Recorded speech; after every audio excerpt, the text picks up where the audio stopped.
Good morning, good afternoon, good evening, my friends. Um, it's going right at 3:56 a.m. Getting ready to head up on the mountain. It's gonna be a warm one today. It's supposed to actually get up to 80 degrees today. Oh my god, heat wave. Anyways, let me bring this up real quick so we can all see it. Make sure we're seeing it. Yes, we are all seeing it. Okay, and let's go and read this. It's how to talk. I've been working on this for a while. I mean, for a long while, trying to figure out how to talk to how to talk about Trump derangement syndrome without losing friends and family.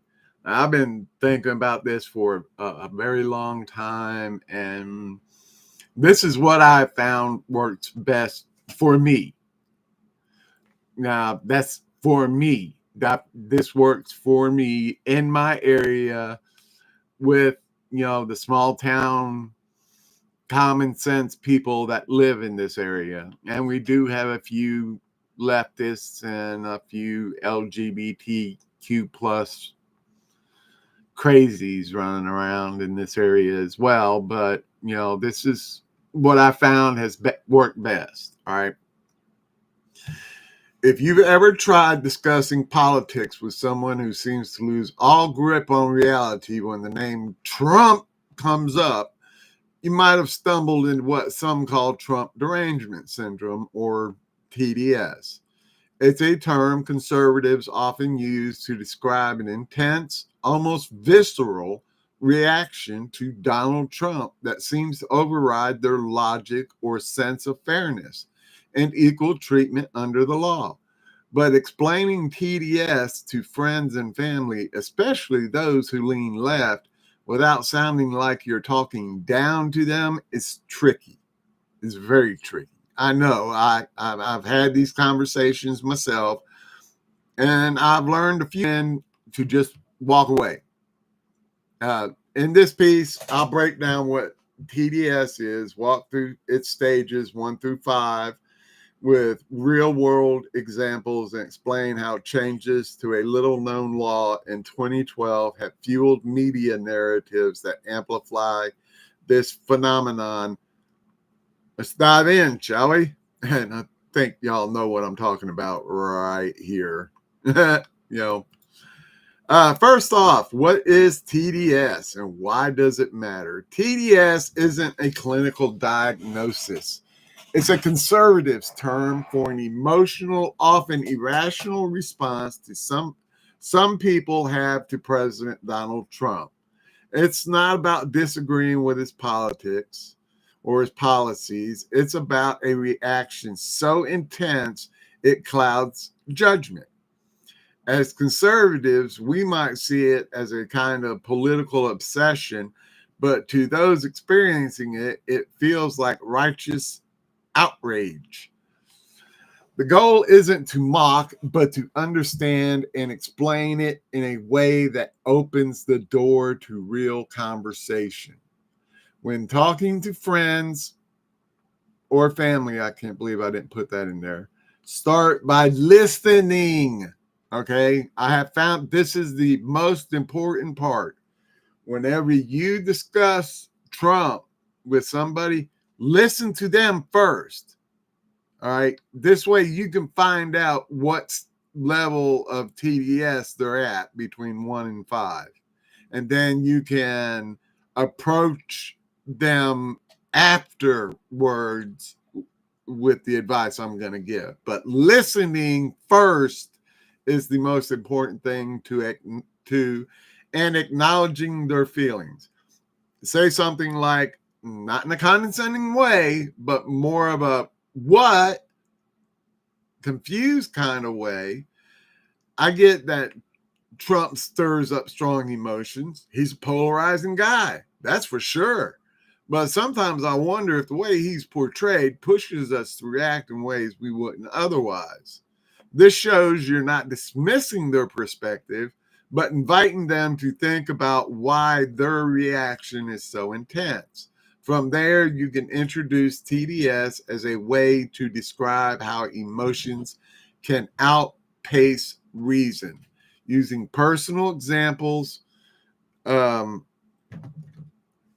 make it relatable. Picked up a vape.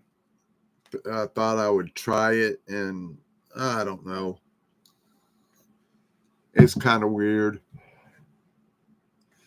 All right, the 5 stages of TDS, a roadmap. All right, TDS isn't one size fits all. It ranges from mild irritation to full-blown obsession. Here's a framework I use to explain its stages, with examples to ground each one. When sharing this with friends and family, frame it as a spectrum we can all fall into when emotions run high, not a personal attack. Okay. When you make it sound like a personal attack against somebody, they're going to go defensive immediately.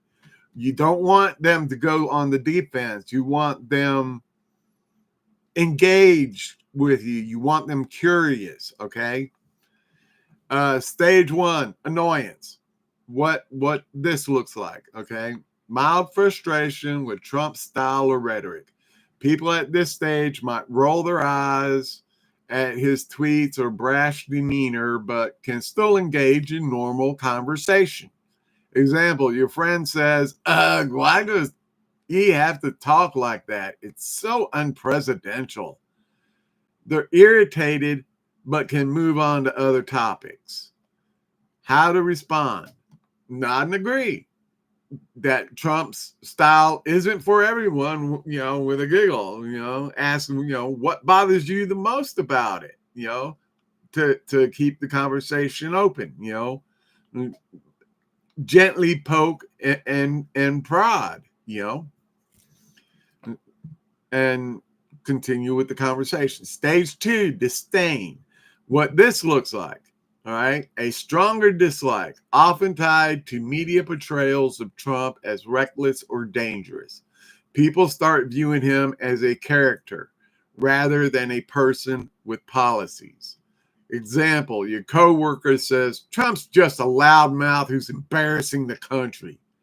They focus on his personality, not specifics, and avoid discussing his record. Okay. How to respond? Gently ask, well, which policies or actions bother you most? This nudges them towards specifics, which can reveal if their disdain is based only on headlines or MSM talking points. If the person pauses, then returns to talking points, it's best to just walk away. Just walk on, because that person is not ready yet. If they, if you ask them, what really bugs them about Trump, and they pause for a long time and then just jump right back into the talking points, they're not ready yet. So just, politely end that conversation and move on. All right, stage 3, moral outrage. What it looks like.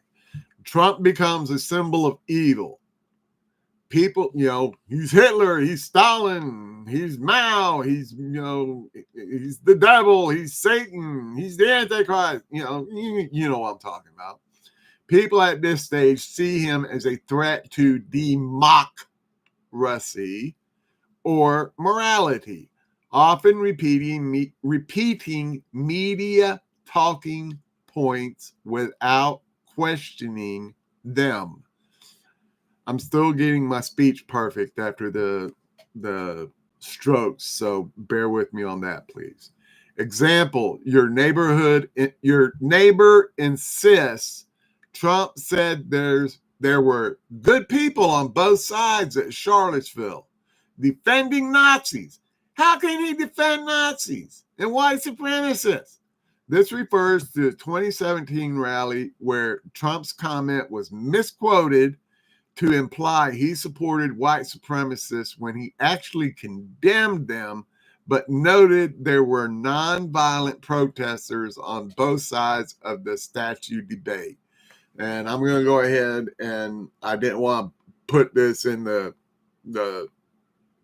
story, but you know, there were two groups of people there. There was the group that wanted to remove the statue of General Lee and rename the park from General Lee Park to something else. And there was a group who wanted to keep the statue and keep the name.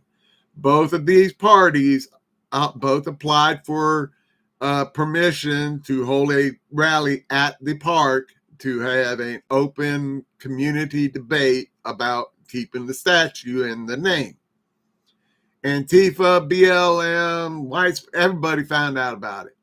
All right. And raided the party and turned it into the horrific situation that it ended up becoming. All right.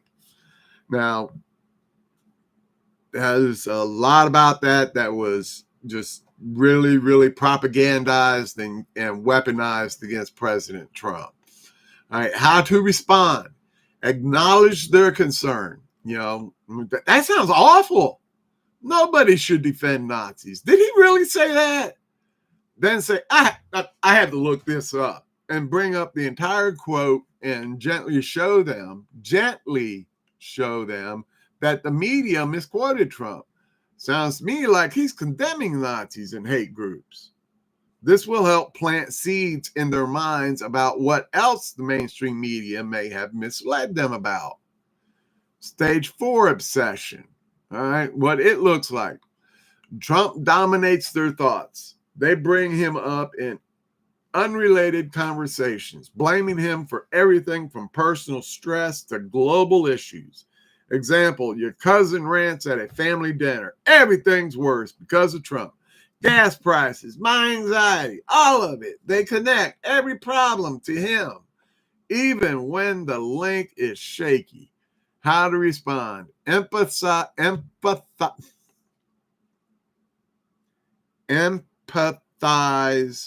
first.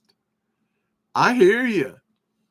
Things are tough right now for all of us. Then ask, well, what's the one specific thing you hate the most that you think he has caused? And how? You know, be engaging. Don't be condescending. It's like, well, what's the one specific thing that you hate the most that you think he caused? And how? Act generally interested. Get them to converse with you. All right. This engages them to think critically without feeling judged. Again, if they pause, then return to MSM talking points, just politely walk away. They're not ready. Stage 5 delusion, basically the lost causes. What it looks like. Complete detachment from reality. People believe wild conspiracies or exaggerate Trump's impact to apocalyptic levels, often fueled by sensationalist media. Right on, I did that good. Example, your friend claims Trump's planning a coup to become dictator for life. This echoes hyperbolic narratives pushed by the MSM outlets despite no evidence supporting such a plot. Well, even though, there's Trump trolling the media saying he's going to run for a third term. He's just, what he's doing is he's bringing attention back to where Obama had that interview on, I think it was 60 Minutes, or was it PBS? Well, one of the mainstream media Mockingbird stations, where he said he wished he could have a third term. All he needed was a stand-in to pretend to act like president while he sat in the basement in his sweats with a microphone and an earpiece and a monitor and just tell them what to say.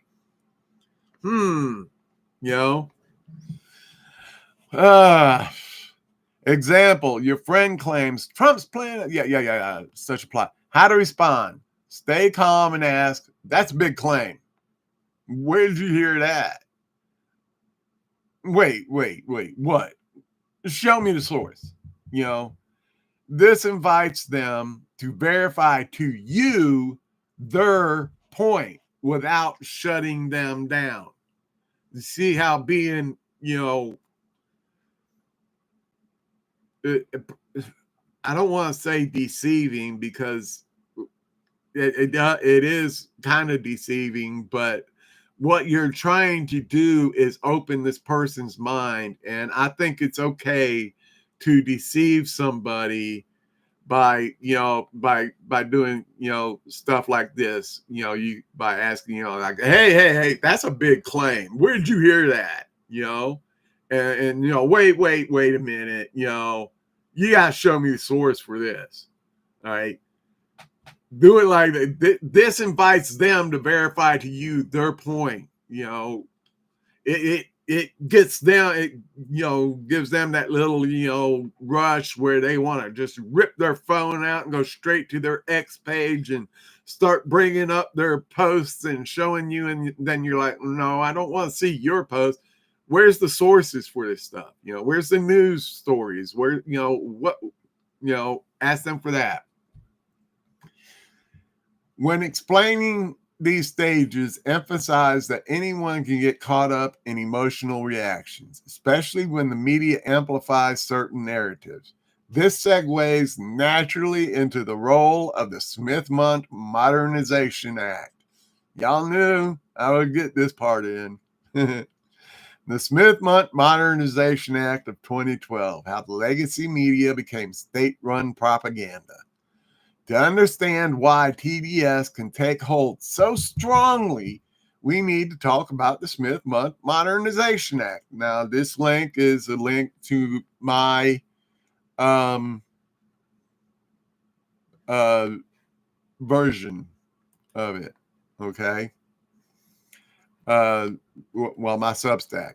Originally, the Smith-Mundt Act of 1948, this is the link to it, okay? Restricted the U.S. government from disseminating propaganda domestically, ensuring that information meant for foreign audiences, like Voice of America, didn't target Americans with propagandized and opinionated hit pieces. But in 2012, under the Obama administration, Congress passed the Smith-Mundt Modernization Act, which loosened these restrictions. This allowed government-funded media and messaging to reach U.S. citizens, blurring the line between foreign and domestic information campaigns. Now, I'm not saying this law turned the media into a liberal propaganda machine overnight, but it opened the door for government-influenced narratives to mingle with domestic news, especially when outlets rely on partial truths to shape public perception. Excuse me a second. I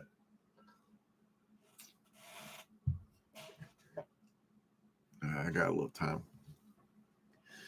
Conservatives argue this has enabled a kind of propaganda where selective reporting and misquotes, like the good people on both sides example, create a distorted view of reality.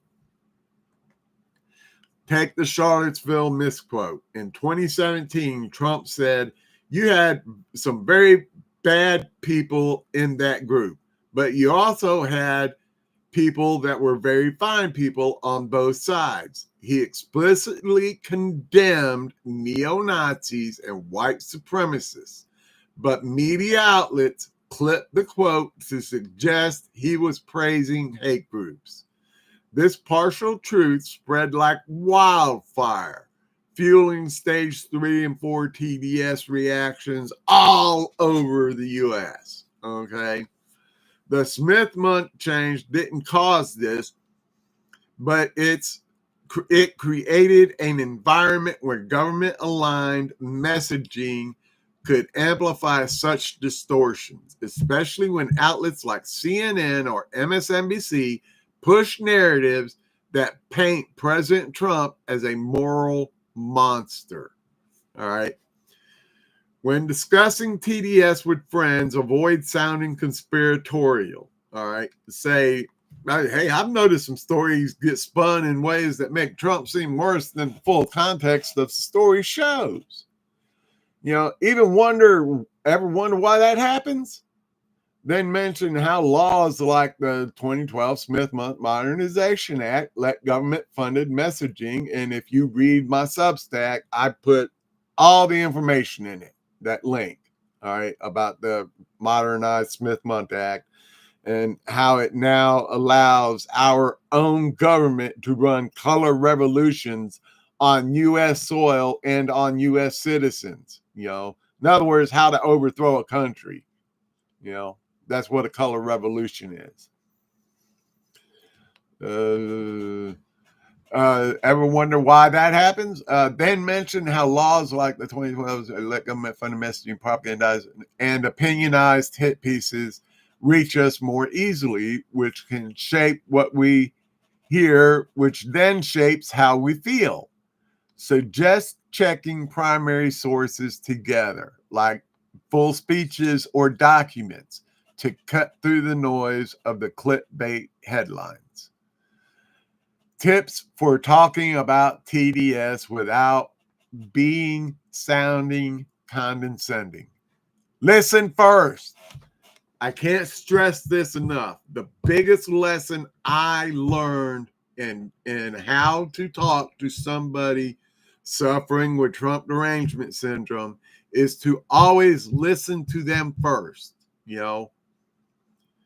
and then, let your friend vent, acknowledge their feelings before introducing TDS as a concept. This builds trust. Be like, have you ever heard of TDS? Ask your friend, have you ever heard of TDS or Trump derangement syndrome? I'm starting to read about this on social media. Have you heard anything about it? Like kind of, get them to explain to you what TDS is. You see what I'm saying? You turn the tables, reverse psychology, you got to treat them like they're toddlers, because that's basically what they are. This builds trust between the two of you. Use reliable examples. All right. Share stories from your own life where you were wrong and how you thought about a topic until you learned new information, showing it's a human tendency, not a liberal flaw. All right. Everybody, I don't care. There's only been one person who's ever walked this earth has never done something really stupid, really dumb, and has made a complete 180-degree turn on how they felt about something. And that person was Jesus Christ, because he was perfect in every way, shape, and form. All right, stay curious. Stay curious. Ask questions like, what makes you feel that way about Trump? Or where did you hear that story? This keeps the discussion evolving. I have found that acting surprised when saying, I have to look that up, then share the entire story with them to show them what the MSM knowingly left out. Avoid jargon or labels. Instead of saying, you have TDS, all right, which immediately throws them onto the defensive, and it's over then. You can't win. Describe the behavior. I noticed you seem really focused on Trump. Do you ever feel overwhelmed? Sometimes this will trigger a stage 4 or 5 person beyond reason, and it's best just to politely get away. ASAP. And point to primary sources. Encourage looking at unfiltered data, like Trump's actual speeches on platforms like us.gov, Substack, Rumble, Telegram, Truth Social, X. All of these are links to where you can open up an account, or you can, you don't have to open up an account in US Gov, but all the rest you can, just opening pages to them to bypass media spin. All right. And this is important because, 80% of the people now get their news from social media, mainly off of X now. Why this matters now. All right. TDS isn't just a catchy phrase, it's a symptom of a bigger issue. How the mainstream media and government messaging can polarize us. The Smith Modernization Act didn't create Trump derangement syndrome, but it's part of a system where partial truths, like the good people misquote, can inflame emotions and push people toward obsession, delusion, and even rioting and looting as seen during the Summer of Love. As conservatives, we need to call this out while staying open to dialogue.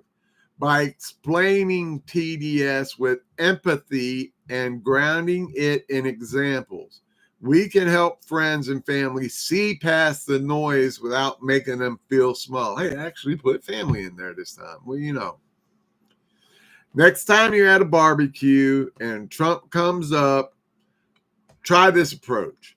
Listen. I can't stress that enough. Listen to them first. Let them vent. Let them get it all out. Okay. Then start asking questions. All right.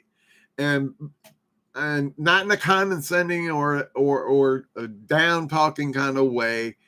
Ask them in a way that, it's like, what? Huh? Wait a minute. I gotta look this up or pull that up and show me, get them engaged. All right. Then share an example of stage 1 or 2. Well, ask questions. Then share an example of stage 1 or 2 of TDS with a smile and a giggle. You might not change minds, but you'll plant the seeds that will hopefully sprout and grow for thinking twice about the propaganda and opinion hit pieces we're fed daily by the mainstream media. Understand that there are some people out there that we will never convince or change the way they think about President Trump or about the half-truths and misquotes. The Uniparty and their state-run media report 24/7. My best advice is to avoid talking about President Trump at all costs because there is nothing you can say, show, do, prove, whatever to them that will ever change the way they think or feel about President Trump. Because some people are, I've tried and tried and tried, and the best thing to do is whenever they engage you is to just politely walk away from it.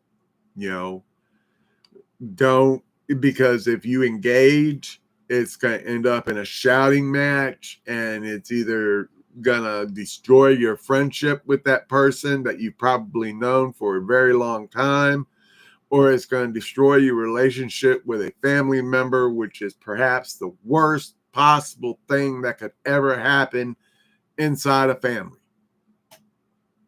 So, y'all, that's my experiences over the years of dealing with people with Trump derangement syndrome. The most important thing I learned was to listen to them first. Always listen to them first. This way you will have an idea of what stage TDS they are at and how to approach them to try and plant the seeds in their mind to get them to look deeper, to find the real truth, not just the propagandized headlines and the clickbait headlines. All right. that you'll find that the people who suffer from TDS 4 and 5, the two worst stages, all right, are the people who just read the headlines and catch the clickbait, you know, from mainstream media, or watch Rachel Madcow or something. What is? I gotta fix that. Anyways, getting a little vain here. I just noticed a big puffy part on my beard sticking out over here. I gotta trim that back. Anyways, okay. Well, y'all have a great day. I'm off to get my dailies done. Time to get a moving on. So I'll see y'all later. Bye.